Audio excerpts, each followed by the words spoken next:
Bom, maravilha então, galera.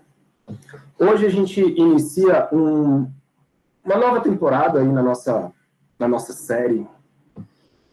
Tudo que a gente fez até agora foi estudar as cargas elétricas em repouso, né, de uma certa maneira. Por mais que a gente está ali, né, levando a carga de um ponto a outro e tal, mas a gente está, na verdade, estudando o efeito dessas cargas em repouso. Então, nós temos ali potencial elétrico, campo elétrico, e tudo que gira em torno desse sistema, que a gente chama de sistema eletrostático.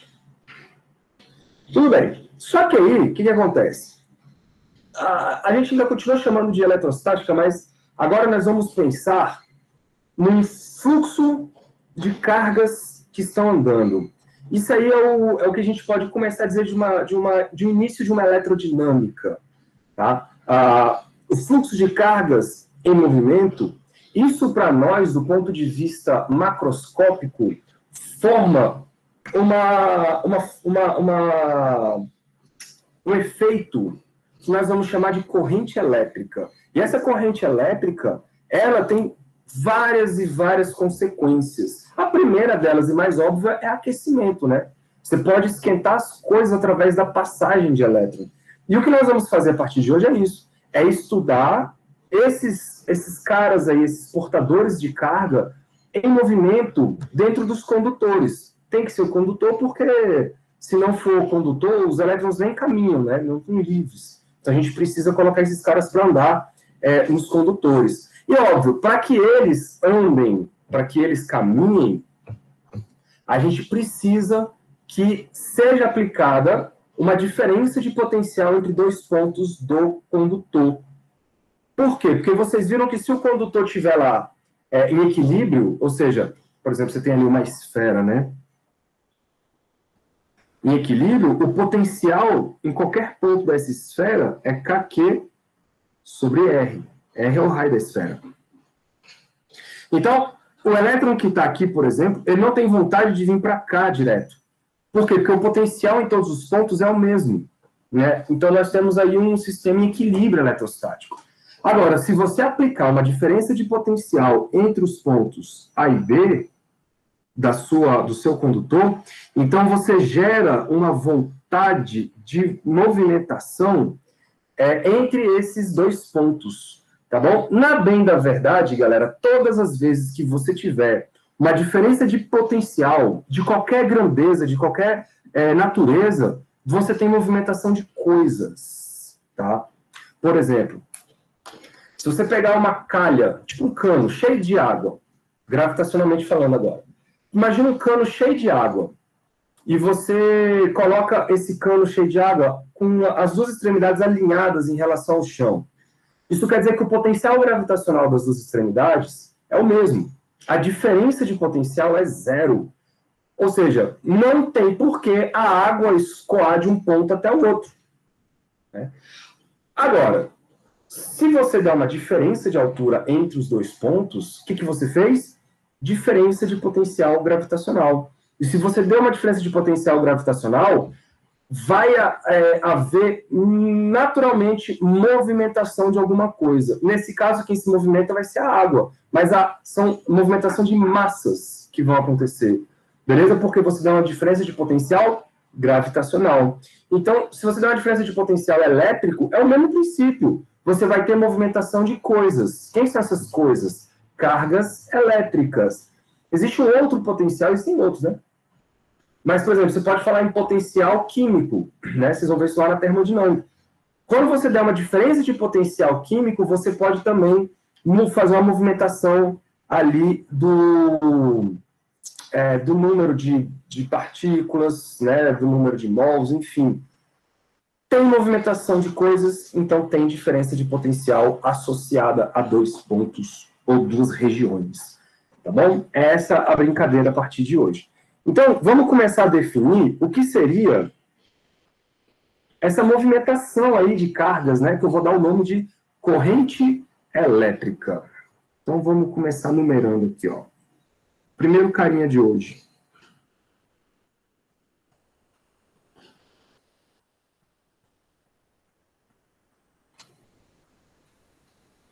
Corrente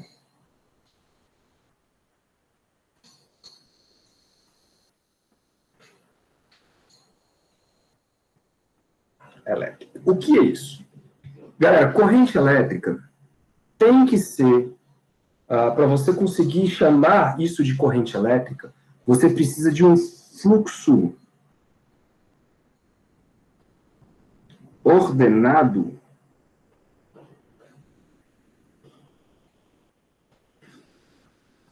de carga. Opa, fluxo ordenado de cargas elétricas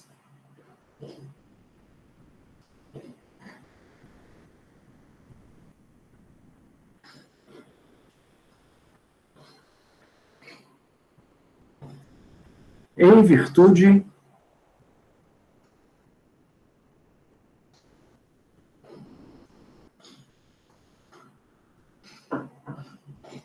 de uma DDP.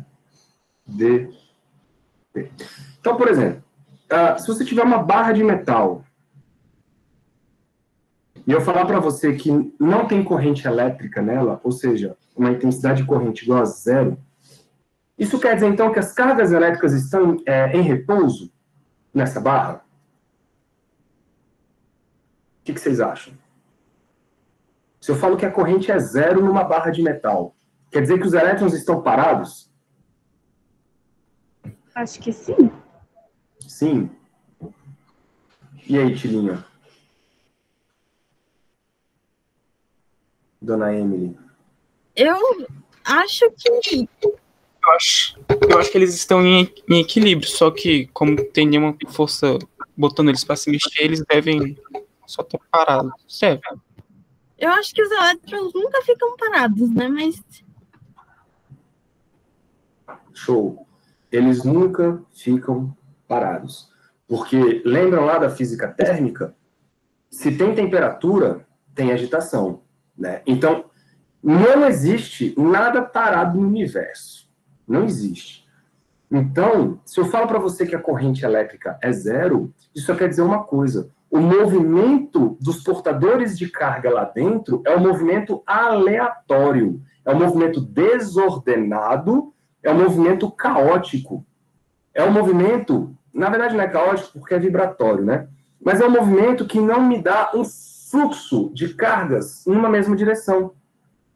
Você entendeu? Então, tem que tomar muito cuidado com isso. Para ter corrente elétrica, não é qualquer movimentação de cargas, porque a movimentação de carga ela é natural. O simples fato de uma barra de metal existir, existem elétrons lá dentro que estão, né, vibrando. Eles não estão parados. Porém, essa movimentação não é ordenada.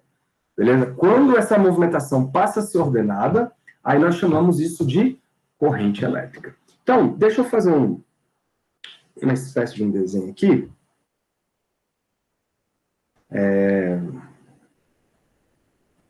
Vou simular aqui um fio, beleza? Então, imagina que isso aqui é um pedaço de fio. Vou botar um fio maiorzinho aqui.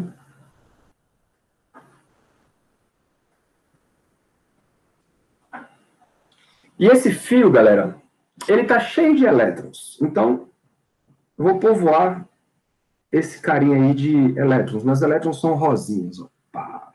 Elétron aqui, elétron aqui. E todos esses elétrons, eles estão livres.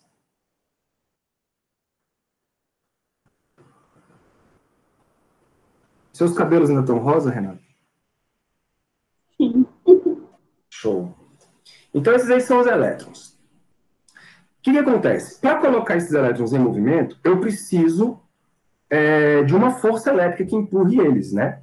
E essa força elétrica vem porque eu vou estabelecer dentro deste fio um campo elétrico. Então, eu vou botar um campo elétrico aqui, ó,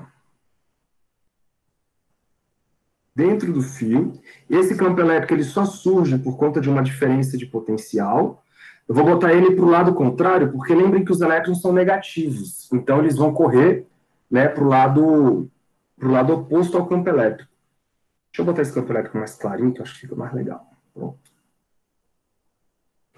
Então, olha só, dentro do fio eu vou estabelecer um campo elétrico. Deixa eu botar mais uma linha aqui, só para ficar fortalecido.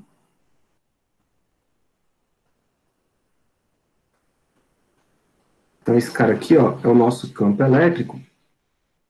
E ele vai, então, empurrar os elétrons para a direita. Então, esses elétrons, que são as bolinhas rosinhas aí, elas vão começar a se movimentar nessa direção. Então, nós vamos ter um fluxo de elétrons passando por esse fio. Para a gente conseguir contar quantos elétrons estão aí, deixa eu escrever aqui para depois vocês não esquecerem. Esses bichinhos aí são elétrons livres.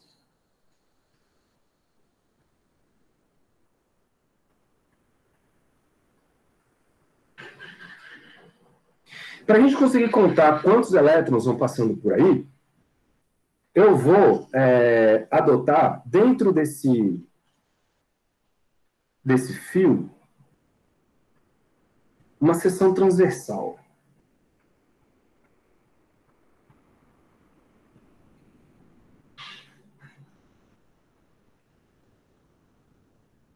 Beleza, o que é a seção transversal? Vai ser, por exemplo, quando você pega um fio e corta ele no meio. Quando você olha ele de perfil, você não vê uma bolinha? Essa bolinha é a área da seção transversal. É o corte feito transversalmente ao seu sistema. Tá bom? Então, esse cara aqui, ó, é a seção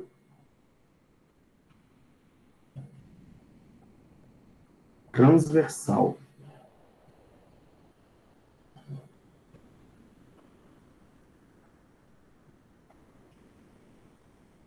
Seção transversal. E por que ele vai ser importante? Porque eu vou começar a calcular quanto de carga atravessa essa seção transversal. Faz sentido, né? Quanto de carga atravessa essa seção transversal durante um determinado intervalo de tempo. Tudo bem? Por exemplo, se eu falar assim para vocês, olha, eu contei, vamos supor que eu fui no laboratório, e eu contei que passaram por essa seção transversal 1.000 elétrons por 1 segundo. Isso já te dá uma ideia do fluxo de cargas que atravessou essa seção. Aí, em um outro momento, você vai lá e conta, ah, não, peraí, mas agora só está passando 10 elétrons por segundo. Então, isso quer dizer que mudou a quantidade de carga que atravessa por unidade de tempo aí dentro. Então, mudou o fluxo de cargas. Mudou, galera, a corrente elétrica. Então, nós vamos definir a corrente elétrica como a quantidade de carga que atravessa essa seção transversal por unidade de tempo. Chique, né? Então, vamos escrever ela assim, ó. I. Mas quando eles estão se movendo de forma aleatória, eles também vão passar por aí, não vão? Vão, mas só que o que acontece? Eles vão passar... tipo, se você colocar aí num sistema sem orientação, se você estabelece uma seção transversal, você tem elétron indo e tem elétron voltando, tem elétron subindo e tem elétron descendo. Então, em média, a quantidade de elétron que atravessa para um lado, ao mesmo tempo, é igual a quantidade de elétron que atravessa para o outro. Você entendeu? Então, não tem um fluxo líquido acontecendo. Faz sentido?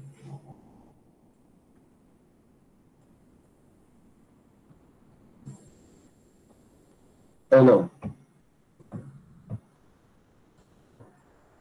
Foi a Renata que perguntou?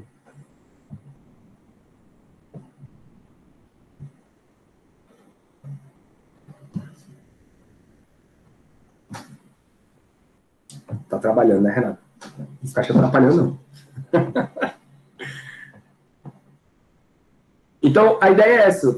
Sua pergunta é muito boa, cara. Quando você estabelece uma seção transversal no condutor, mas ele não tem a corrente elétrica, é porque a quantidade de carga que passa numa direção é igual à quantidade de carga que passa na outra direção. Isso faz com que você não tenha um fluxo líquido de cargas numa direção só, numa direção ordenada. Sacou? Nós temos, em média, ali uma distribuição aleatória de passagem de elétron para um lado e para o outro naquela seção transversal. Então, você não tem uma quantidade de carga efetiva, né, passando por ali. Então, a nossa corrente elétrica vai ser definida como sendo uma quantidade infinitesimal de carga que passou líquida em determinado intervalo de tempo infinitesimal. Tudo bem? Isto é definição de corrente elétrica. E aí, galera, unidades. Nós sabemos que carga é dada em coulombs, o tempo é em segundos. Então, nós temos agora a unidade de corrente chamada ampere.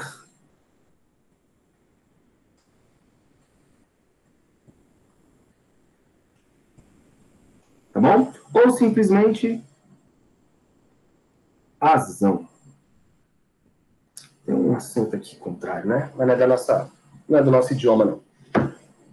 Beleza? Então, se eu falo para vocês assim, olha, passou a corrente elétrica que passa no chuveiro é de 25 amperes. O que isso quer dizer? 25 coulombs por segundo. Percebam que isso não quer dizer, galera, que são 25 elétrons por segundo, tá? Porque vocês lembram que a quantidade de carga, você precisa multiplicar o número de elétrons vezes a carga de cada elétron. E aí nós vamos fazer aqui... Eu falar que esse seria o elétron, mas aí você multiplica, seria 2 vezes, né? Faz de novo, desculpa. Não, tá bom. Pode falar. É porque eu não entendi o que você falou.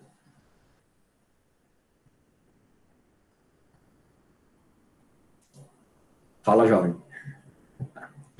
Fala que eu te escuto.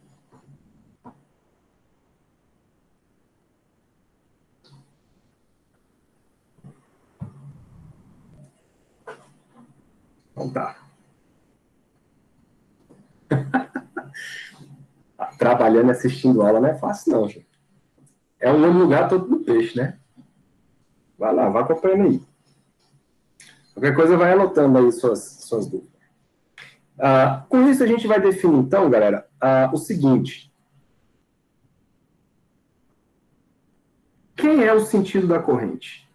Ou qual é o sentido da corrente? Né? Sentido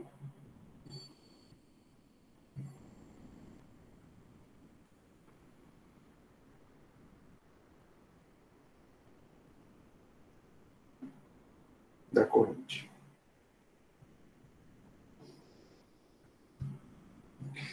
Porque vocês estão vendo que existem dois sentidos aí que estão sendo escolhidos. Um é o sentido do campo elétrico, o outro é o sentido dos elétrons. Por uma razão histórica e porque não faz diferença, na real, fisicamente falando, você fazer essa distinção, tá? Porque você pensar em prótons viajando, cargas positivas viajando para um lado e cargas negativas viajando para o outro, isso do ponto de vista físico e fenomenológico é o mesmo resultado. Tá? Isso só vai diferenciar, por exemplo, quando você falar de campo magnético e botar um fluxo de cargas dentro de um campo magnético. Porque as cargas elétricas positivas vão para um lado e as negativas vão para o outro. Aí faz até uma diferença. Agora, quando você está pensando do ponto de vista apenas elétrico, de corrente elétrica, enfim, se você tem 10 elétrons indo para a direita, é a mesma coisa que você tiver 10, por exemplo, antielétrons indo para a esquerda, do ponto de vista de corrente elétrica. Então, Cara, essa é estranho. Não sei se é só pra mim. Deve ser tipo interferência, sei lá, tá muito robótico. Tá ruim aí a conexão? Não, o Atila falou que o dele também tá ruim, então acho que é aí com você. Não, então, tá ruim aí a minha... Tava bem funcionando. Voltou ao normal? Acho que sim. Continua falando. Tá, vamos lá. Então, de novo, do ponto de vista fenomenológico, você adotar cargas indo para a direita positivas ou cargas indo para a esquerda negativas, eletricamente falando, é a mesma coisa. Beleza? Então, lá no começo, quando as pessoas, assim, os físicos, estavam fazendo experimentos com toda essa historinha aí, eles não sabiam muito bem o que estava acontecendo. Eles sabiam que estavam empurrando coisas, mas não sabiam que coisas bem era essa. Então, adotou-se desde o começo a direção, que era a direção do campo elétrico, e isso ficou historicamente marcado. Então, a gente define o sentido da corrente elétrica como sendo o sentido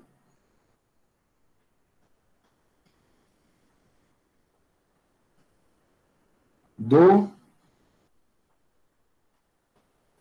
campo elétrico. Beleza? No condutor. Deixa eu complementar aqui. Do campo elétrico no condutor.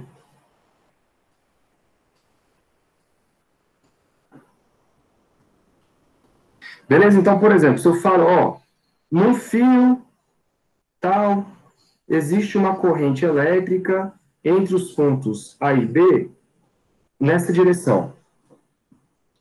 Esta corrente elétrica, ela representa a direção do campo elétrico dentro do fio.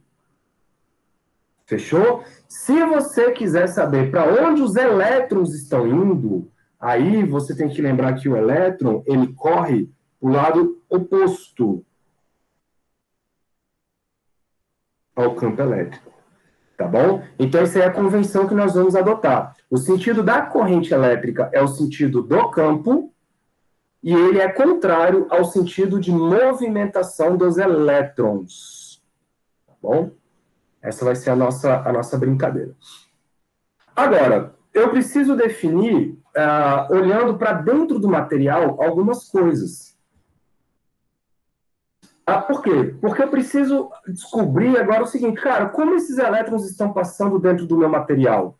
Eles estão passando mais agrupadinhos ou mais espalhados? Isso faz diferença? Faz. Né? Isso faz diferença, inclusive, na corrente elétrica. Então, a gente vai definir aqui uma outra coisa chamada de densidade de corrente.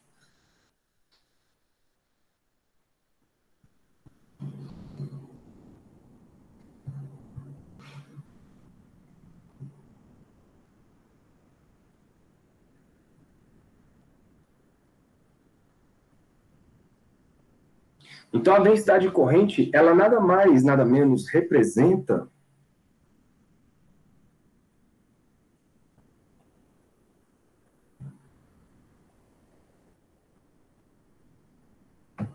vocês falaram, eu fiquei com medo de cair e ficar falando sozinho. Estou por aqui ainda, né? Então, tá bom. Representa, se por acaso eu cair, galera, já que a conexão está esquisita, vocês me mandam mensagem lá no WhatsApp. Tá, beleza. Representa a concentração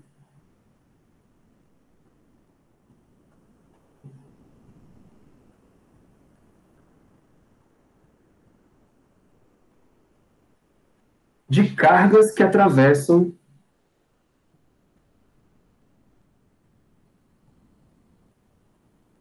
concentração de cargas que atravessam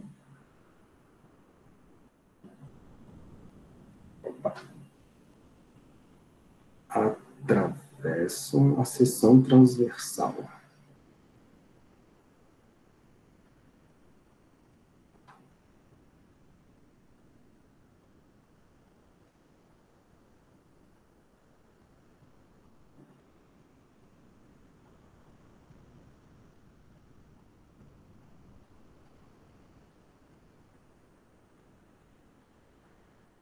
Tá bom? Isso vai me dar uma ideia do quão concentrado está essa corrente elétrica. E aí nós vamos definir o seguinte. A minha corrente I, ela vai ser dada pela soma de todas as densidades de correntes que estão ali dentro. Então, ela é integral, tudo bem? Dessa densidade J, que eu vou chamar de J, escalar dA. Então, o que é isso? O que é isso? Imaginem que eu tenho, então, a seção transversal de um fio assim, ó, circular. Tá? Vamos supor que a corrente elétrica que passe por dentro do fio, ela é mais concentrada no centro e menos concentrada nas bordas. É possível? É possível. Pode ser o contrário? Pode. Isso quer dizer o seguinte, cara, que se você for calcular a corrente elétrica que passa numa área pequenininha aqui no centro, ela é mais concentrada do que a corrente elétrica que passa na área maior. Sacou? Então, para você ter a corrente total do sistema, eu preciso somar a corrente que passa na área pequena, na corrente que passa na área maior, na área maior, na área maior, até chegar na área completa. Tudo bem? Ou seja, eu preciso integrar essa densidade de corrente por toda a área. Beleza? E aí vocês percebam que o ângulo, porque como é um produto escalar, o ângulo com que essa corrente chega e a seção transversal que você escolhe, né, se ela for inclinada ou não, isso faz diferença. Na grande maioria das vezes dos nossos cálculos, você vai considerar sempre que a área ela é alinhada com esse fluxo de cargas, tá bom? De maneira que o ângulo aí vai dar zero entre o vetor área e esse fluxo de cargas aí, de maneira que a integral, esse produto escalar fique só JDA, tá bom?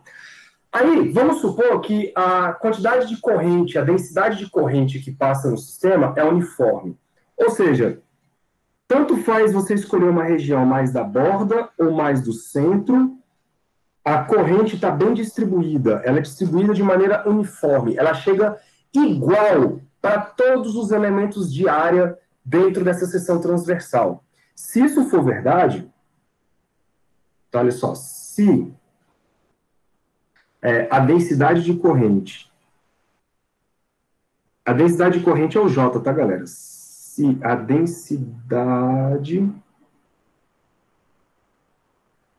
densidade de corrente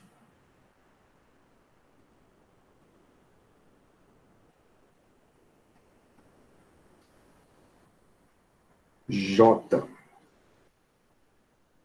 for uniforme,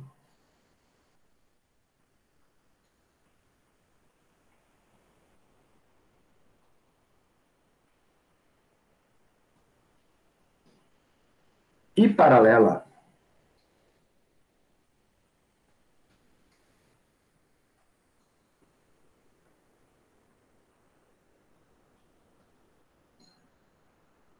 ao elemento de área dA,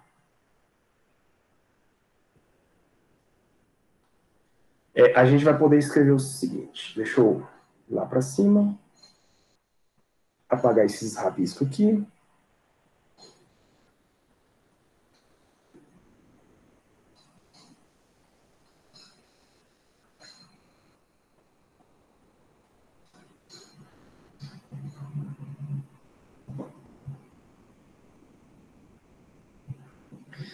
Aí, nesse caso, galera, a integral passa pelo J, o J é constante, beleza? Ele é uniforme.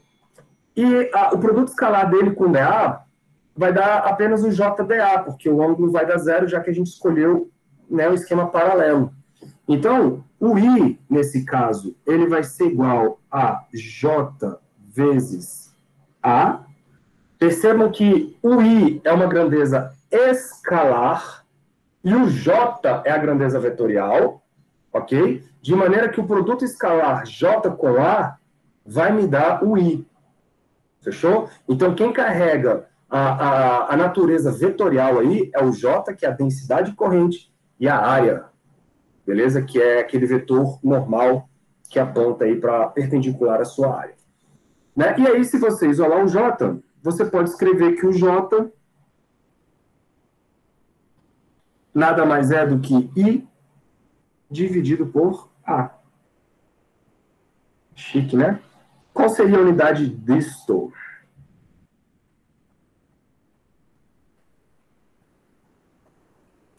I é ampere. Área é metro quadrado.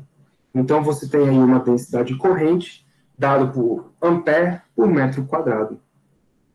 Claro. E aí, Quando você fez o desenhozinho do círculo, você colocou uns elétrons tipo, mais concentrados no centro, certo? Aham. E aí, tipo, a densidade não teria que ser maior nesse ponto? Sim, sim, sim. É porque Então, ela não... Então, é porque aquilo ali foi uma escolha que eu fiz naquele momento. Aí depois eu falei, vamos supor agora que a densidade de corrente seja uniforme. Ah, tá bom, entendi. Aí a gente mudou o raciocínio. Por isso que eu escrevi esse e não escrevi o outro. Ali foi só para vocês terem Beleza. uma ideia do que significa essa densidade de corrente. É porque pode ser que eu tenha realmente condutores que a corrente elétrica ela é distribuída de maneira não uniforme. E aí, como é que eu vou calcular a corrente de tudo, de todo o sistema, se a corrente ela é desigual, né, digamos assim? Aí você tem que somar a corrente que passa em cada elemento de área. Aí, para isso, tem que integrar a densidade vezes a área. Né? Agora, se você tiver uma corrente uniforme, então, para cada elementozinho de área, a corrente é a mesma, então a densidade é simples. Basta você dividir essa corrente total pela área total. Aí você tem lá a densidade de carga por metro, densidade de corrente por metro quadrado. Lindo. Lindo, né? Tem outro cara aqui que é interessante, ó. Quando você aplica o campo elétrico lá no seu sistema, as cargas elas vão caminhando, né, ali dentro. Isso quer dizer que, por mais que elas, vamos supor que, ó, imagina uma carga só positiva. Quando você aplica um campo elétrico dentro do material, essa carga positiva ela tende a caminhar nessa direção. Só que o problema é, ela, além de caminhar nessa direção, ela tem a vibração dela, né? Então ela pode ir para cá, para baixo. Só que ela vai fazendo isso e vai indo para frente. Então, de uma maneira líquida, de uma maneira geral, nós vamos poder escrever uma velocidade de deriva, tá? Então, a ideia é o seguinte: quando uma carga viaja dentro do condutor, ela tem várias velocidades. Tem a velocidade de vibração dela e tem a velocidade com que ela está navegando dentro do sistema, beleza? Essa velocidade nós vamos chamar de velocidade de deriva, ou também chamada em alguns livros como velocidade de arraste. Tá? É a velocidade com que a carga está se arrastando lá dentro. E essa velocidade só existe por conta do campo elétrico. Tá bom? Se você tirar o campo elétrico, essa velocidade deixa de existir. Então, vamos fazer o seguinte, ó. Considerando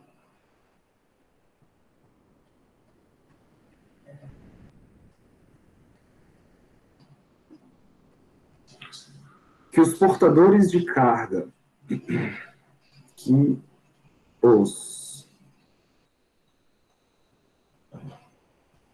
portadores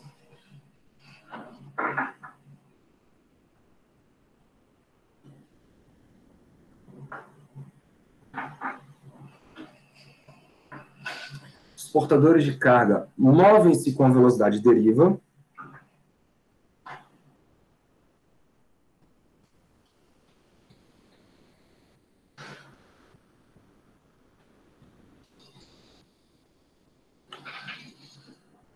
com velocidade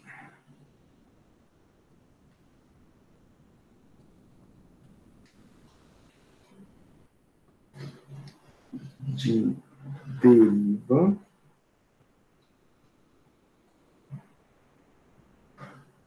e aí eu vou chamar essa velocidade, ó, de VD, belezinha?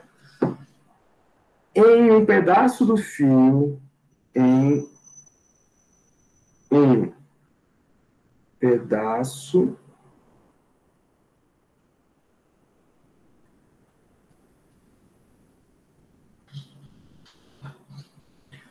do fio de comprimento L,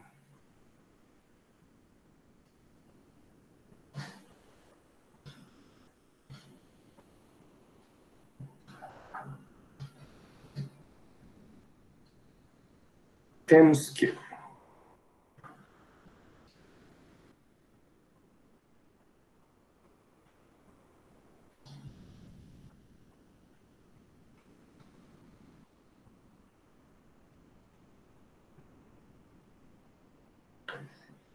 bom, deixa eu ver se eu tenho aqui uma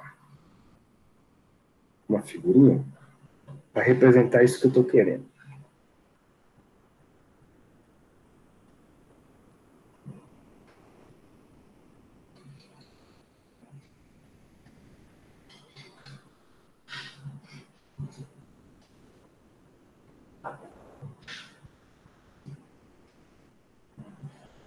Achei você. Show. Olha aí. É esse aqui que eu quero. Então, imagine que vocês têm... Aí, galera, os portadores de carga são positivos, só para deixar todo mundo alinhado, tá? Mas podia ser elétron, não tem problema. Então, imaginem que aí, ó, nós temos um fio com os portadores de carga, com cargas positivas, viajando numa direção, estão viajando para a esquerda, ok? Então, a corrente elétrica é para a esquerda, a velocidade deriva desses caras é para a esquerda, o campo elétrico é para a esquerda e a densidade de carga J é para a esquerda. Então tá tudo para a esquerda aí. A gente botou esses caras positivos só para a gente deixar todo mundo alinhado. Vocês concordam comigo que a velocidade deriva média aí desses caras tem que ser a distância dividido pelo tempo, né? Então eu posso escrever que a velocidade deriva VD vai ser igual ao comprimento do fio que eu estou escolhendo, que eu estou pegando lá, dividido pelo tempo que esses caras levam para percorrer essa distância. Ou seja, esse ΔT, ele corresponde ao comprimento L dividido pela velocidade de deriva. Até aí, nenhum problema. Mas se a gente usar a ideia da corrente elétrica, então,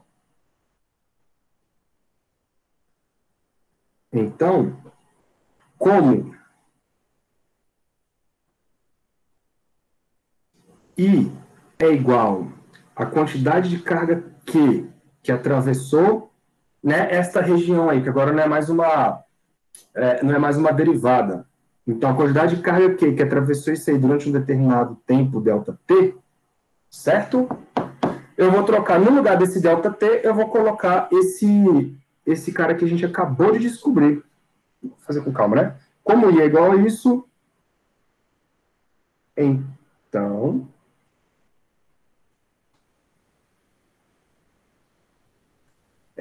eu vou poder escrever que o I é igual a carga dividido pelo ΔT. Quem é o ΔT? É o L dividido pela velocidade de deriva. Ela sobe e vem para cá. Ó. Velocidade de deriva. Tudo bem? Só que eu sei que até aí, essa carga corresponde à quantidade de carga que está ali dentro, né? Mas isso, para poder ser representado pelo número de cargas, o número de portadores de carga, eu preciso trocar esse Q pelo número total vezes a carga de cada um deles. Então, eu vou colocar no lugar desse Qzinho, vou colocar Nzão vezes E. Então, a gente escreve que I é igual a Nzão vezes E, vezes a velocidade de deriva. Deixa eu botar aqui arrumadinho. Velocidade de deriva dividido por L.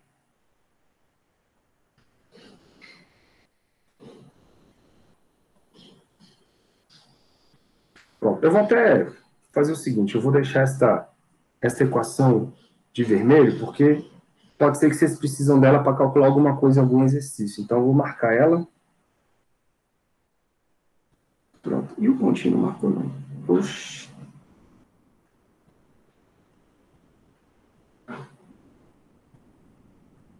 Não, jovem, não.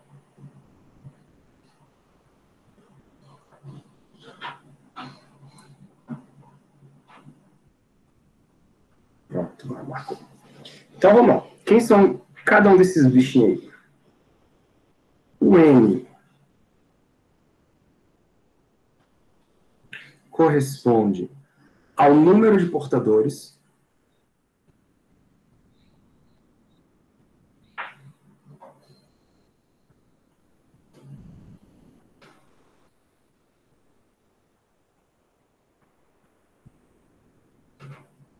Portadores de carga.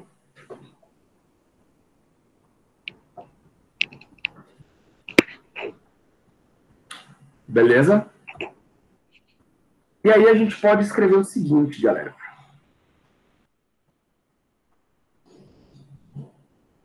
Escrevendo. Eu posso, ao invés de escolher um Nzão, eu posso escolher um nzinho, de maneira que esse nzinho, ele me representa, não o número total, mas ele me representa o número de partículas que existem dentro de um determinado volume. Vocês estão entendendo? Então, se eu escolher um nzinho assim, ó, nzinho corresponde ao nzão dividido pelo volume. Porque aí eu tenho uma ideia meio que geral das coisas. Eu tenho uma quantidade de carga, de número de elétrons, por exemplo, por volume. Certo? Agora, como é que é o volume de um cilindro? Aquele pedaço do fio que a gente escolheu ali, não é base vezes altura? Ou área da base vezes altura? Então vai ficar N dividido pelo volume, que é A, que é a área da base, vezes a altura, que é o L. Ou seja, o Nzão pode ser trocado por Nzinho, área da base vezes área. E essa área é a área da seção transversal, né? Essa área é a área da seção transversal. Então, se a gente escrever isso, galera, temos o seguinte. Temos QI, QOI, vai lá no lugar do Nzão, eu vou trocar por Nzinho AL. Pronto, substituir. Aí vai aparecer o Ezinho e a velocidade de deriva. Tudo dividido por L. Pronto. A gente vai cortar L com L e vai chegar numa outra expressão.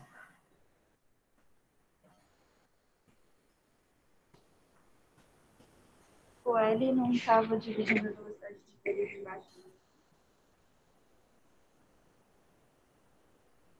Aqui tá.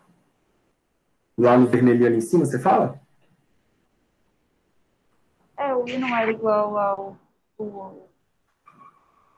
Tinha S que a gente estava desenvolvendo, né? E aí depois L dividido pela velocidade de deriva. Isso. Aí, ó, no lugar do... É porque no lugar desse Nzão bem aqui em cima, aqui, ó, tá vendo? Eu coloquei esse Nzão aqui, ó. Aí vai aparecer um L em cima e um L embaixo. Ah, tá. Aí... Beleza?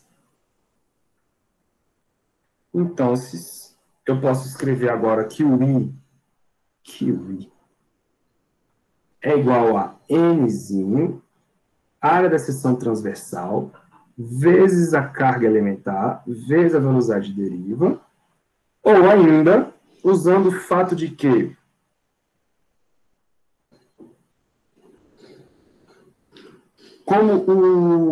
lembra que a densidade de carga pode ser dada como I sobre A? Eu posso escrever aquela equação vermelhinha lá, ó, como sendo I sobre A, passo A dividindo, é igual a N vezes E vezes VD.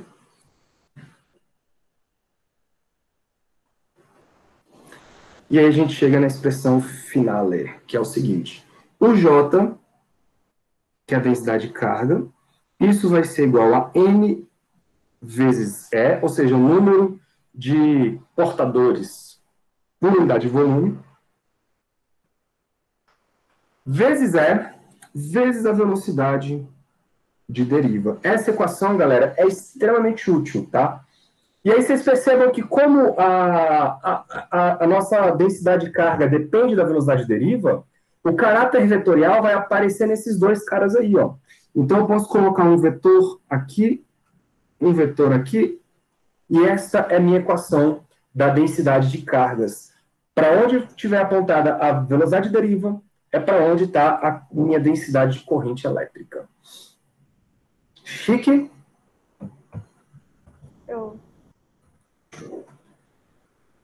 Próximo carinha. A gente já falou do... Deixa eu ver aqui de quem a gente já numerou. Corrente elétrica e a densidade de corrente. O próximo carinha, que é o 3, vai ser o famoso resistor elétrico.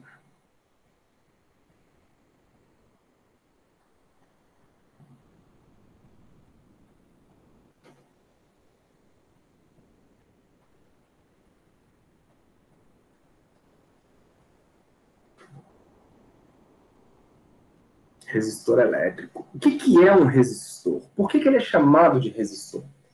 Primeiro, vamos pensar no seguinte.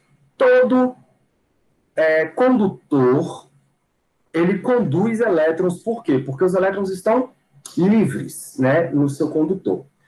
Porém, a gente sabe que os condutores não são feitos apenas de elétrons, né? Os elétrons são apenas eles estão ali nos orbitais dos átomos que constituem o seu condutor. Então, quando você tem um fio de cobre, além, claro, das outras coisas da liga lá que faz parte, você tem os átomos do cobre.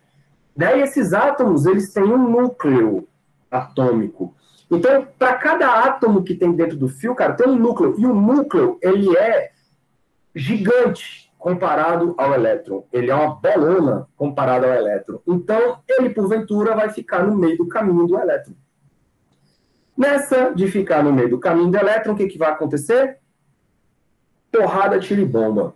Os elétrons, quando começarem a passar pelos átomos, eles vão começar a esbarrar nesses caras, vão começar a dar porrada, vão começar a empurrar. E aí, imagina a chuvarada de elétrons passando por ali, um arrastão de elétrons passando por ali, eles vão se debatendo em cima desses átomos. E aí, galera, os átomos vão recebendo esses impactos, e vão começando a balançar demais. Ora, o que acontece num sistema do ponto de vista macroscópico quando seus constituintes começam a balançar demais?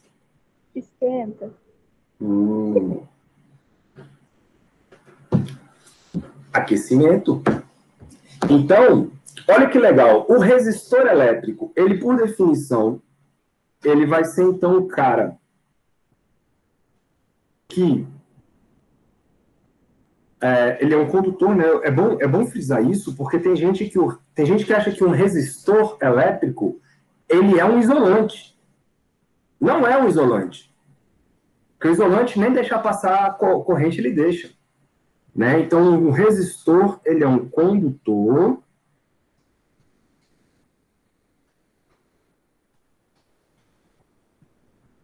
que oferece uma certa resistência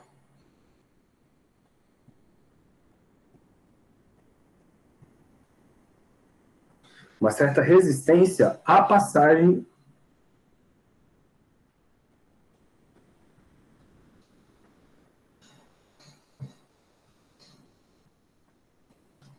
vou botar dos elétrons, tá? Mas pode ser de passagem, deixa eu escrever isso aqui direitinho.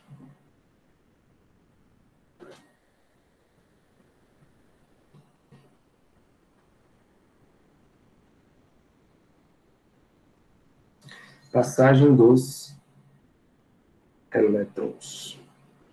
Ora, tá escrito condutor que resistência? Condutor que oferece. Obrigado. Condutor que oferece. Oferece. Resistência.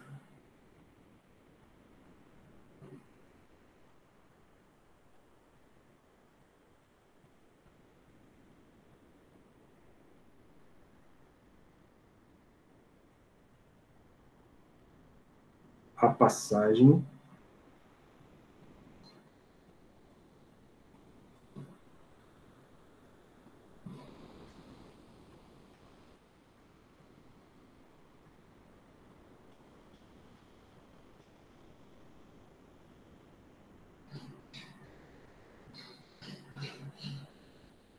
pronto, agora foi, né? Então, do ponto de vista microscópico, a gente pode tentar fazer uma representação aqui, mais ou menos assim, ó. Vou representar de novo o nosso fio. Tá, eu tinha colocado essa cor aqui, vou colocar de novo.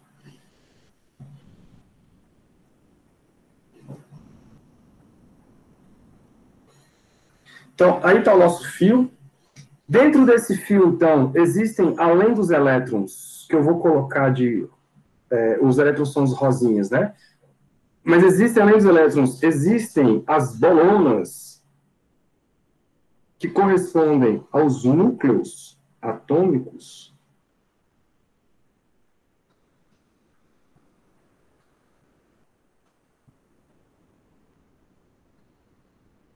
E elas estão ali todas bem estruturadinhas, né, nos seus devidos lugares e tal.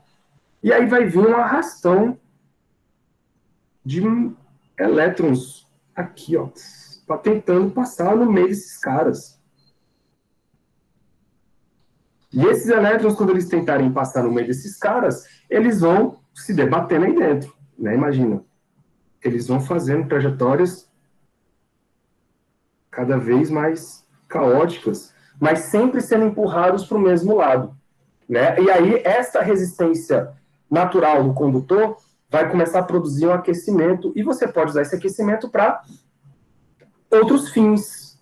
Sempre que você tiver corrente elétrica passando por condutores, você tem aquecimento sendo produzido. Beleza? E como é que a gente representa isso nos nossos esquemas físicos?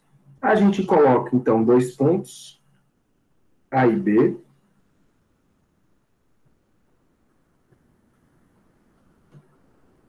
Coloca aqui Então, uns... quanto mais resistência eu tenho, menos corrente elétrica tem, né? Tipo... Sim. Sim. Agora, só tem que tomar cuidado com... se você tiver com todo mundo em série, por exemplo, por mais que eu tenha resistências diferentes, todo mundo tem a mesma corrente. Tá? Então tem que tomar cuidado com algumas situações. A gente vai discutir as consequências dessa sua ideia aí. Tá. Tá? Então a gente vai definir, galera, um cara chamado R. Esse cara chamado R nada mais é do que um condutor que está oferecendo a passagem dos elétrons. A gente vai representar por este símbolo. A corrente elétrica, então, ela passa por este resistor, e isso é um elemento de circuito, tá bom? Agora, percebam que aqui no nosso desenho ele é bem simplório. Por quê? Porque eu estou falando para você que só existe resistência onde tem esse zigue-zague aí. Mas, obviamente, na vida real, um fio inteiro tem resistência. Então, eu tenho resistência por todo o caminho. Mas aqui, para a gente conseguir fazer conta, para a gente conseguir desenhar, para a gente conseguir resolver as coisas, nós vamos representar como se resistência apenas estivesse nesse local específico, tá bom? Mas já fica aí a ideia de que esse cara, ele resistência em todo o caminho. Por exemplo, qual é o que significa um supercondutor? O supercondutor, ele nada mais é do que um material que ele nem oferece resistência à passagem dos elétrons. Então, ele é uma passagem livre dos elétrons, a resistência é zero. Isso tem implicações magnéticas sinistras, porque aí a corrente é muito alta que passa por ele. Tudo bem? O semicondutor, não. O semicondutor, ele é um material que ele pode ser visto como, por exemplo, ele é um isolante até uma determinada temperatura e depois ele passa a ser um condutor. Certo? Daí o semicondutor ele também pode deixar passar corrente por um lado. Aí você tem vários tipos de situação acontecendo. Você pode dopar, fazer dopagem de semicondutor, mas isso aí é uma outra questão. Bom, galera, não confundam, a gente acaba falando na linguagem coloquial, né, do dia a dia, a gente acaba falando que resistor e resistência é a mesma coisa, tá? Mas vamos tentar fazer uma definição aqui mais severa, digamos assim, de maneira que a resistência elétrica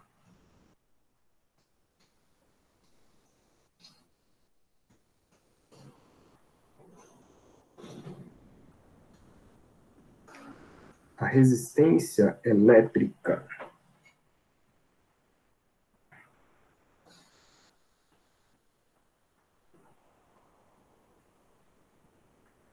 Que é representada pela letra Rzão maiúsculo. Esse cara, ele, na verdade, é uma grandeza física. Assim como a carga é uma grandeza física, a massa é uma grandeza física, a velocidade é uma grandeza física, nós vamos representar esta dificuldade que os elétrons têm de passar por aquele determinado material como a resistência elétrica R do material. Tudo bem? Então, você fala, professor, mas qual é a diferença do resistor para resistência?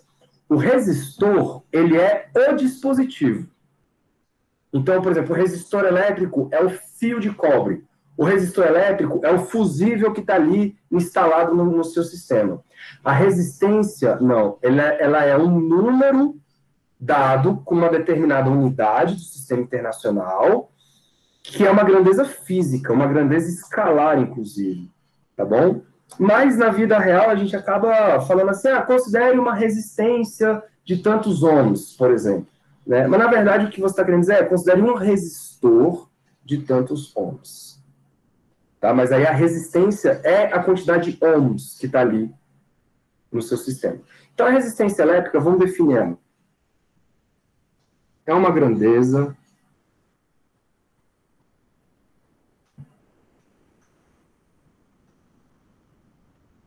escalar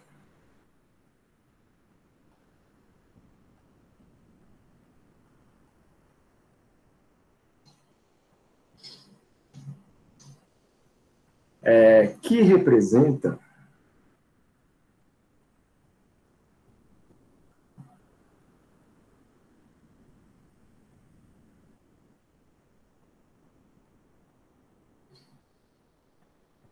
a relação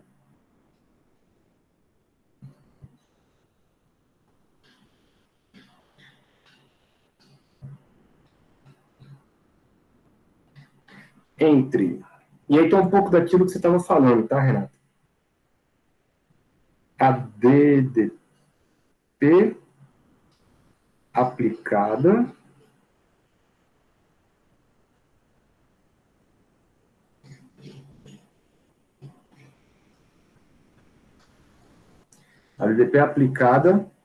em um condutor, né?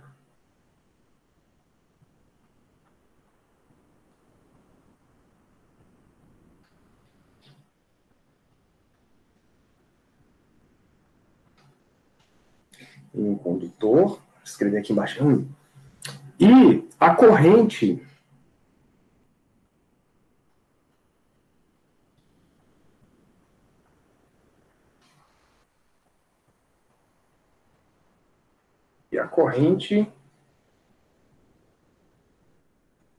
nele estabelecida.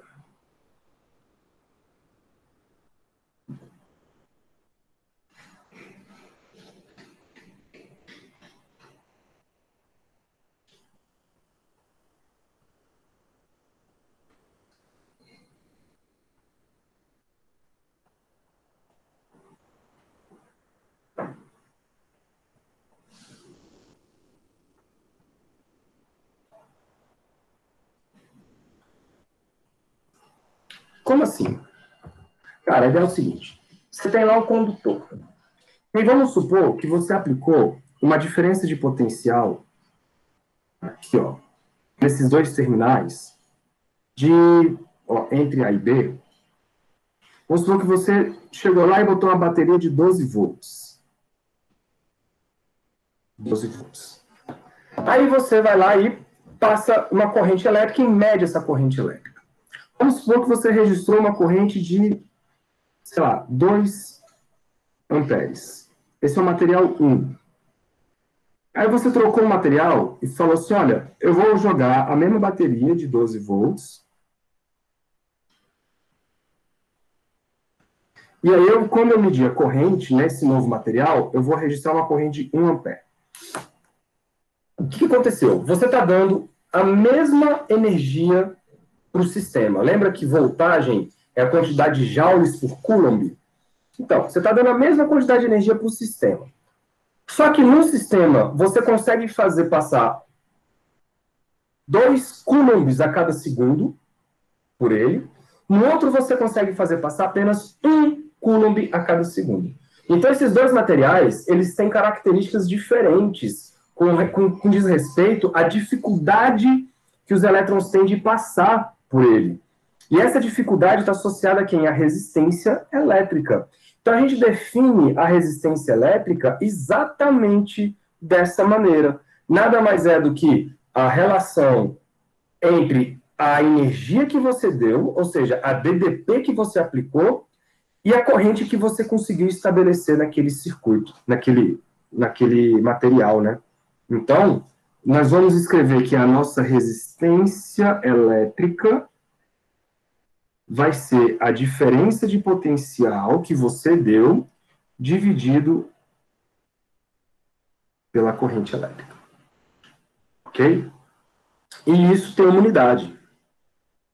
Percebam que nós estamos criando essa definição. Acho que era essa coisa que eu estava usando, né? Isso tem uma unidade. Isso é volt por ampere. Volt por ampere, daqui por diante, nós vamos chamar de ohm.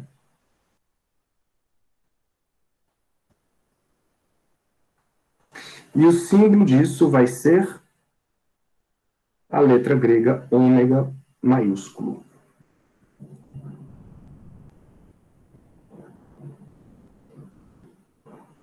Beleza? Então, a resistência elétrica é uma grandeza física com unidade dada em ohm. Um resistor é o dispositivo que você está usando. Beleza, galera? Então, por exemplo, quando você liga seu chuveiro, existe um resistor lá dentro que, ao passar corrente por ele, ele esquenta. E ao esquentar, ele transmite essa energia para a água, e aí a água do seu banho sai quentinha. A churrasqueira elétrica tem um resistor lá, que é a serpentina, que quando você liga na tomada, ela esquenta, ela chega, fica vermelhinha, né? Ela esquenta, e aí ela assa sua carninha que está ali, né, na grelha. Tudo bem? A resistência, não. A resistência é o valor da grandeza física que representa a dificuldade com que esses elétrons passam por ali. Beleza? É mais ou menos assim, ó. Se eu tiver lá, do ponto de vista gravitacional, um cano cheio de água, beleza? Um cano com água.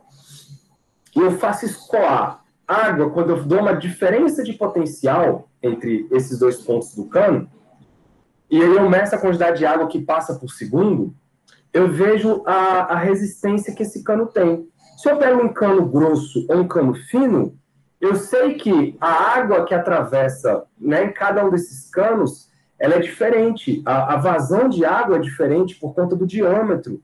Então, eu posso assumir que a resistência água aquática, sei lá, a resistência da passagem de água entre os canos muda em função do diâmetro do cano. Aqui, como a gente não está olhando, nesse exato momento, nós não estamos olhando para dentro do material, nós estamos pegando uma relação macroscópica. Olha, eu dei esta voltagem, eu medi esta corrente. Então, a gente define a resistência elétrica como sendo a razão entre esta voltagem e esta corrente. Tudo bem? Aí você fala, professor, então, cada material vai ter uma resistência diferente, não vai? Vai ter.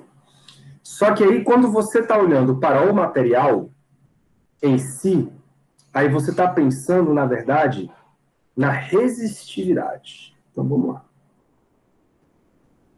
São coisas diferentes.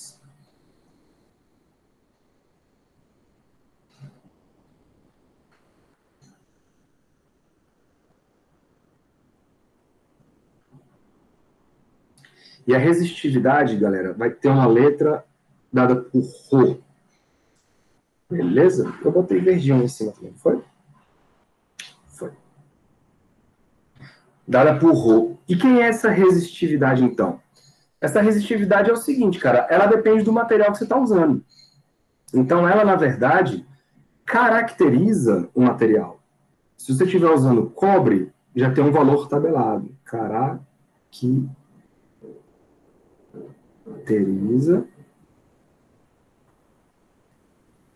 Caracteriza o material do condutor.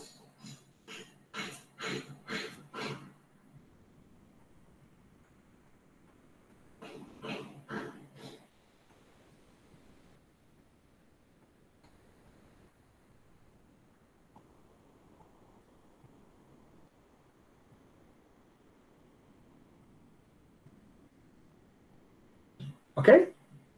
Se você estiver trabalhando com cobre, você tem um valor. Se você estiver trabalhando com níquel, você tem outro valor. E assim por diante. Então, você está olhando para o constituinte, né, do seu sistema lá dentro. Essa questão, como é que a gente define isso, então, do ponto de vista físico? Porque, olha só, galera, a resistência elétrica, ela te dá um contexto geral, né? E aí você está dividindo a diferença de potencial entre os dois pontos pela corrente elétrica, né? Agora, quando você olha para dentro do material e você está preocupado com o que está lá dentro, aí você está preocupado não com o geral, porque o geral é o macroscópico, né? Eu estou olhando para dentro do material, para uma determinada localidade ali dentro. Então, ao invés de você olhar para a diferença de potencial total, você vai olhar para o campo elétrico que está atravessando aquela localidade do seu material, e ao invés de você olhar para a corrente, porque a corrente é uma grandeza macroscópica, você vai olhar para dentro, né, para a região microscópica. Então, você vai trocar a corrente pela densidade de corrente. Tá bom? Então, tem um paralelo muito grande entre a resistência e a resistividade. Aparentemente são iguais, mas não são, porque o Rzão, que é a resistência, está associado a um contexto geral. O Rho, que é a resistividade, está associada a uma localidade ali dentro específica do seu sistema. Beleza? Que vai variar de uma coisa para outra, né? Que vai variar de material para material, exatamente. Porque quando você varia o material, você varia o padrão microscópico, né, digamos assim, que está lá dentro. Bom, e qual seria a unidade desse negócio, hein? Desse Rho?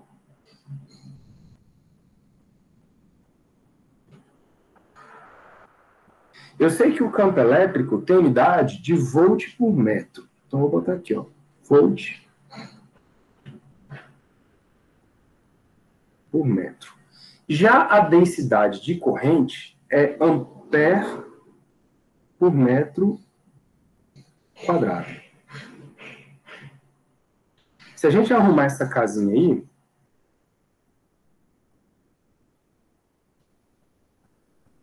isso vai dar, vamos botar assim, ó.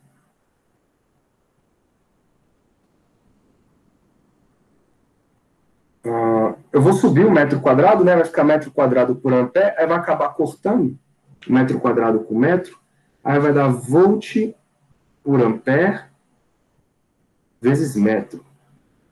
Vocês estão de acordo? Corta o metro quadrado com metro e sobra o ampere lá embaixo. Só que volt por ampere, a gente acabou de definir. Isso é ohm. Então, resistividade é ohm vezes metro. Tá bom? Isso caracteriza o material que você está utilizando. Se você quiser olhar mais a fundo assim, a situação, você pode escrever que o campo elétrico ele é igual, então, a esse Rho vezes o J. Certo? Isso aqui é uma grandeza vetorial, isso aqui é uma grandeza vetorial. Então, o campo elétrico, ele aponta na direção do J, né, naturalmente, e ele é proporcional ao Rho, que é a resistividade do seu material. Cuidado, tá? Não confundam resistividade com condutividade. Vou botar aqui, ó. Observation.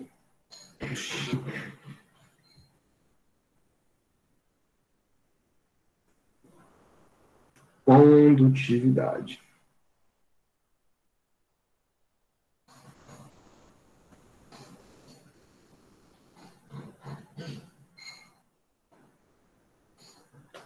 A condutividade do material, ela diz quanto que o seu material ele é condutor. Já a resistividade diz o quanto que o seu material ele é resistivo. Então, certamente, um tem que ser o inverso do outro, né? Condutividade do material.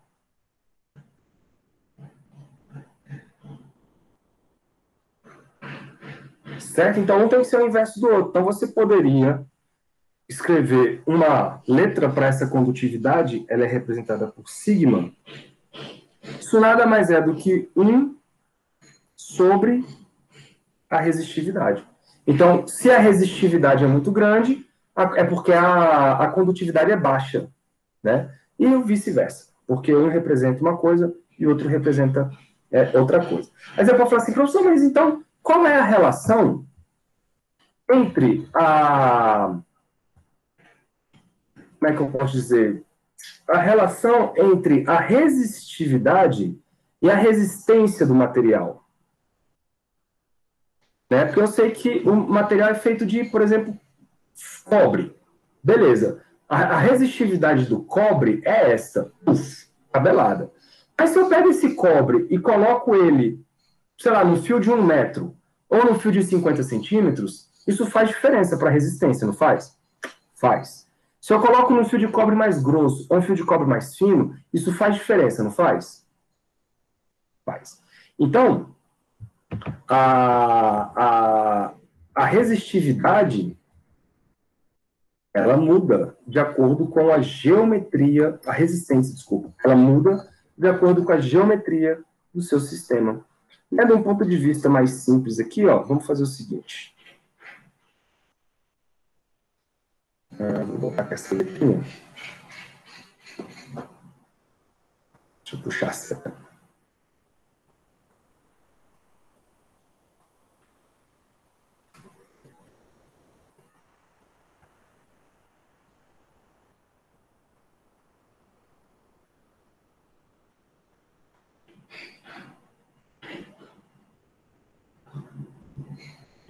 Então, ó, vou...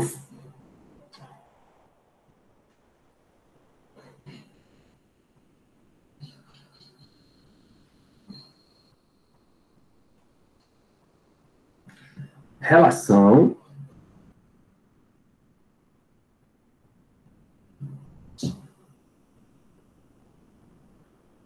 entre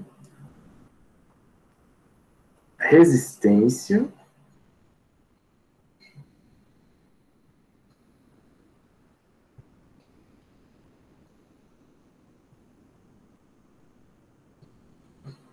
e resistividade. Beleza, eu vou pegar então 3 equações simples, tá? Imagina que vocês têm aí tudo bonitinho, a densidade de cargas alinhada com a área, né? A densidade uniforme, tudo bonitinho. Eu vou chegar numa equação que vocês conhecem. Eu sei que dentro de um pedaço do fio, então, o J, que é a densidade de carga, vai ser igual a corrente dividido pela área. Eu sei que o ρ, ele vai ser dado pelo campo elétrico sobre este J. Não é isso? E ainda eu sei que o campo elétrico vezes L, isso é igual a diferença de potencial. Né? E essa diferença de potencial que a gente acabou de definir é igual a R vezes I. Beleza, então são 4 coisas. Então vamos lá. Quem seria então o ρ? Olha para o ρ. O ρ é o campo elétrico. Eu vou fazer devagar. O campo elétrico, galera, ele é esse aqui, ó. Eu vou usar esse campo elétrico aqui. ele vai ser a voltagem V dividido por L. Beleza? Esse é o campo elétrico. Isso dividido por J. O J é I sobre A. Estão enxergando? Bom, isso aqui vai dar o seguinte. Volt por L, eu vou botar aqui, volt por L, vezes aí ampere sobre I, não é isso? Ampere sobre I. Mas, quem é o I? Aí o I eu vou colocar esse I aqui. Ele é a voltagem sobre o R. Então, eu vou subir o R. Entenderam o que eu fiz? Olha que bonito. O V com o V morreu e a gente consegue isolar a resistência elétrica. Oxi. A resistência elétrica, então, ela vai ser dada por Rho L sobre A. Isso no fio reto, tá? No fio retilíneo, no fio bonitinho. O que isso quer dizer? Que a resistividade, ou a resistência do material, depende do que ele é feito e de sua geometria. Vamos anotar isso?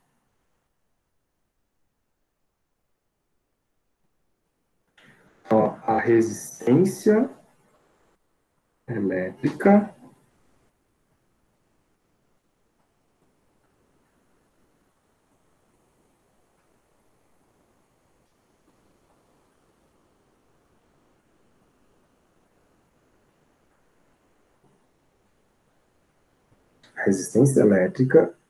depende do material do condutor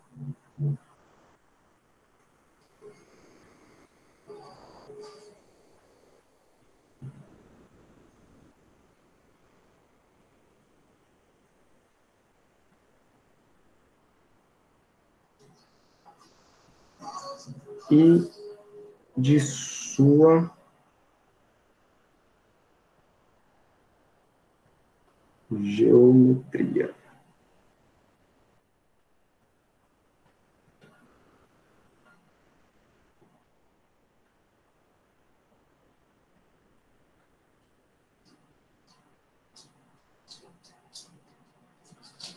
Beleza? Então, se o fio for mais fino ou se o fio for mais grosso, isso faz diferença aí no seu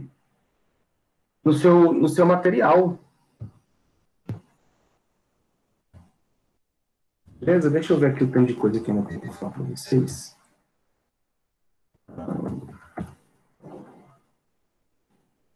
3:10.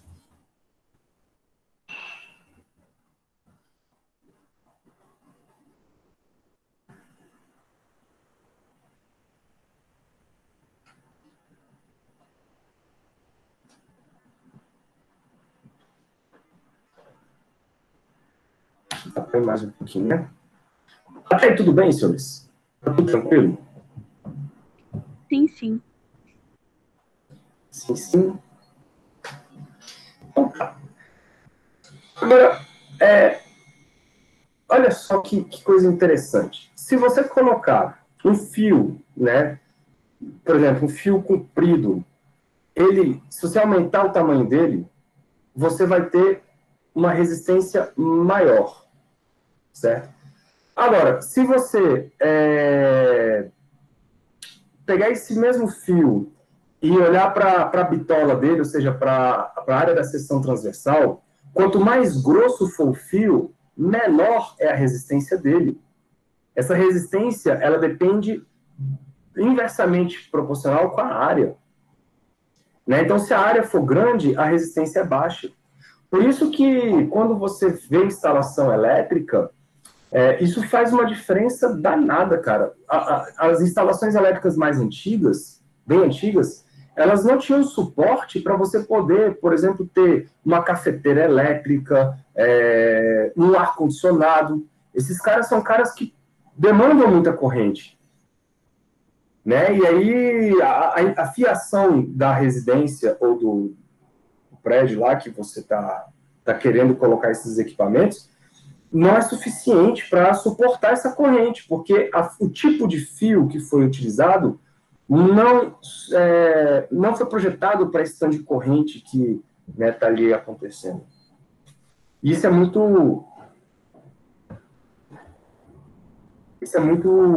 comum nas residências mais antigas. Muito comum. Não confundam, galera. Essa equação aí que V é igual a R vezes I, não confundam ela. Depois a gente vai ter uma expressão geral para essa resistência, tá? Ela, por exemplo, eu fiz a condição de que o sistema era cilíndrico, bonitinho. Mas e se não for? E se seu fio ele variar, por exemplo, na forma de... ele é mais fino numa ponta e mais grosso na outra? Aí você vai ter que fazer uma integração aí. Mas depois a gente vê isso com mais calma. Deixa isso para a próxima aula. Hoje vamos ver os nuances, né, de tudo isso. Não confundam esta equação aqui. Isso é muito comum lá no ensino médio, tá? Não confundam essa equação com a primeira lei de Ohm, ou a lei de Ohm. Beleza? Isso aqui que vocês estão vendo, que eu fiz a setinha aí, isso é definição de resistência elétrica. Isso não é a primeira lei de Ohm. A lei de Ohm, ela vai dizer o seguinte, olha, se você medir a resistência, né, que é a diferença de potencial, dividido pela corrente, num determinado momento, isso der um valor, quando você mudar a diferença de potencial, você vai mudar a corrente. Beleza. Mas você vai mudar a resistência? A gente sabe que se o... acho que eu vou falar disso na próxima aula. Mas eu já vou dar um spoilerzinho, porque eu não quero começar e ter que parar. Mas a ideia é o seguinte. Vamos aqui com calma. Se você tem, por exemplo, você pega lá uma resistência qualquer, você aplica 10 volts, e você mede com isso 2 amperes, vamos supor. Isso está te dando uma resistência de 5 ohms. Okay? Se você mudar a fonte para uma fonte mais forte, por exemplo, de 20 ohms, 20 volts, você espera que a corrente aumente.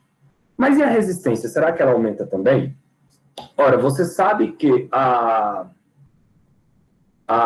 o número de cargas que estão passando por ali estão fazendo o sistema ter mais impactos, né?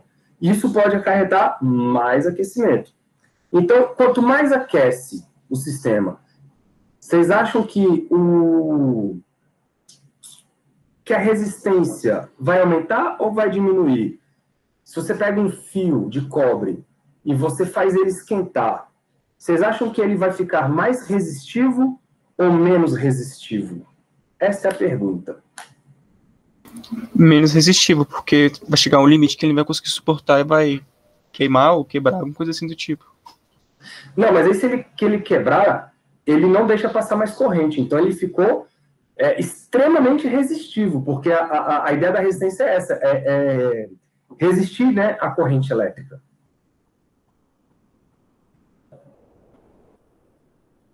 É exatamente resistir à corrente elétrica. Então, se você, de alguma maneira, você rompe o fio, você impede completamente a passagem da corrente elétrica. Então, isso quer dizer que a resistência, ela se tornou infinita, digamos assim. Mas imagine, Átila, que você não está... você está no limite que você não vai romper, não vai quebrar, não vai queimar.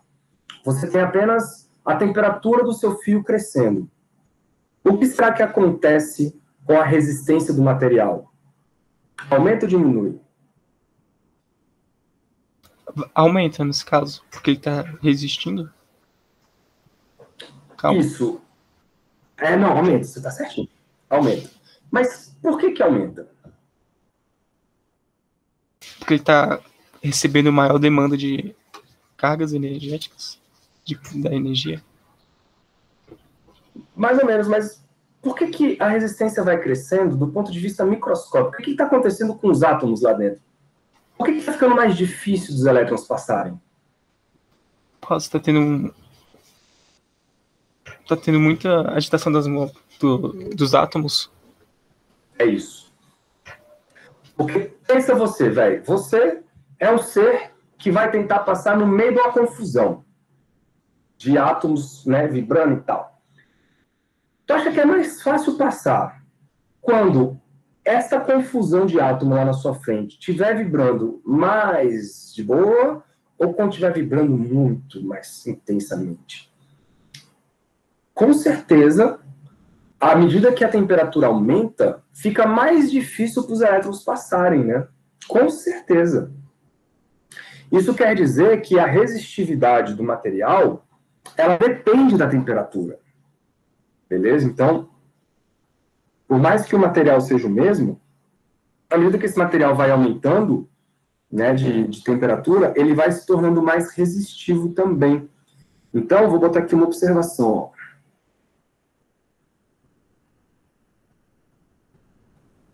A resistividade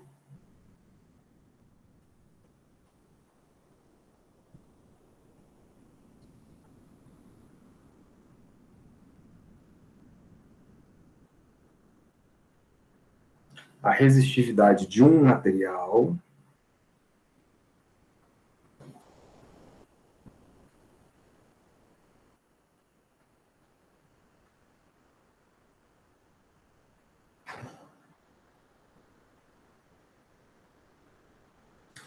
varia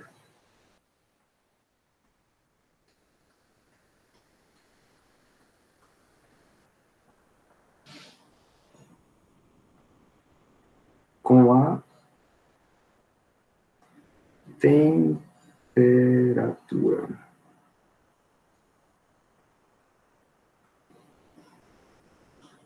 E como é que é essa variação? Como é que é essa dependência? Lembra lá da dilatação térmica, em que o comprimento crescia com a temperatura? Aqui é a mesma história. A gente, que eu digo assim, o ser humano, né? Ele percebeu que a resistividade cresce linearmente com a temperatura. E aí a equação fica assim, ó, a resistividade do material em função da temperatura. Você estabelece ali um referencial, que é a resistividade a uma temperatura inicial, por exemplo, chamada de ρ0, uma temperatura de referência, tá? Isso que multiplica, então, 1 mais alfa, que é um coeficiente, vezes ΔT, que é a temperatura final, menos a temperatura inicial. Tudo bem? Igualzinho lá na dilatação, porque a resistência ela cresce com o aumento de temperatura. Só cuidado com os nomes desses caras, tá? Ó, o alfa, nós vamos chamar ele de coeficiente de temperatura da resistividade. Então, coeficiente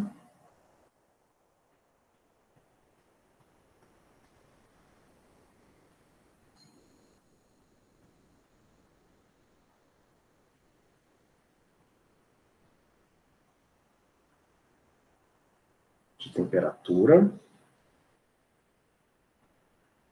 da resistividade.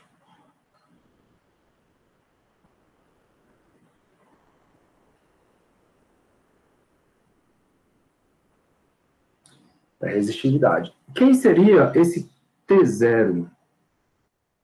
Como falei, galera, esse T0 ele é apenas uma temperatura de referência, porque você começa seus experimentos com uma temperatura inicial.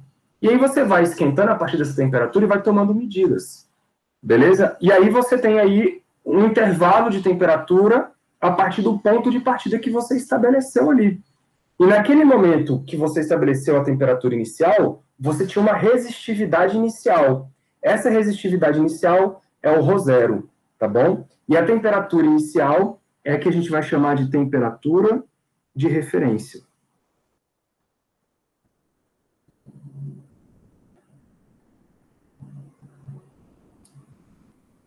Temperatura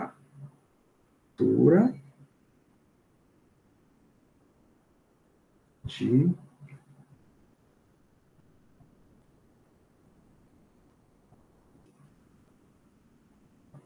referência.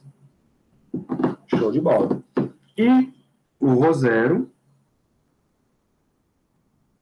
vai ser a resistividade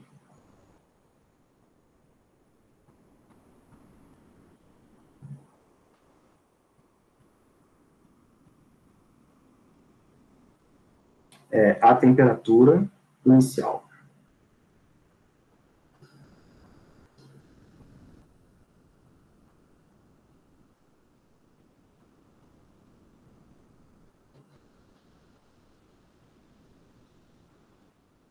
Reserva. Bola.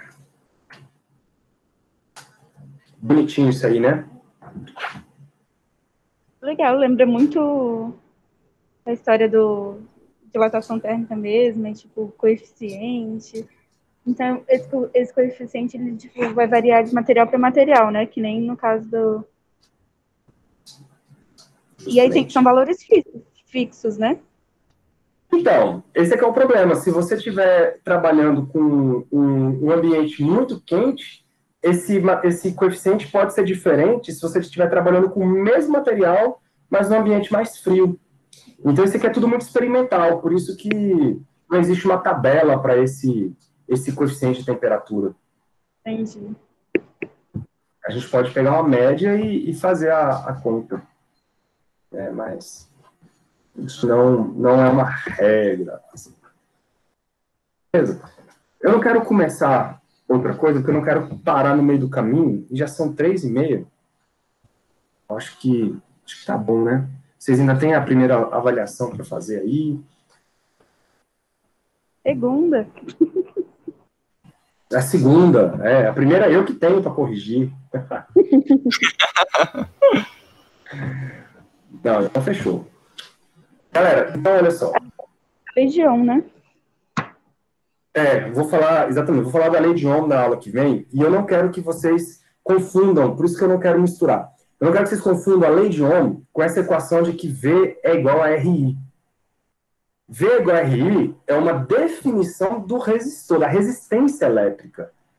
Agora, a lei de Ohm vai dizer o seguinte, olha, se você mudar a diferença de potencial e mudar a corrente, de maneira que esses caras são proporcionais, ou seja, a resistência vai tendo valores constantes, então a gente fala que essa resistência ser constante, ela obedece à lei de Ohm. E isso vai ter algumas implicações microscópicas ali, inclusive com a velocidade de deriva. É por isso que eu não quero começar esse assunto agora, que eu não quero me estender demais nesse ponto.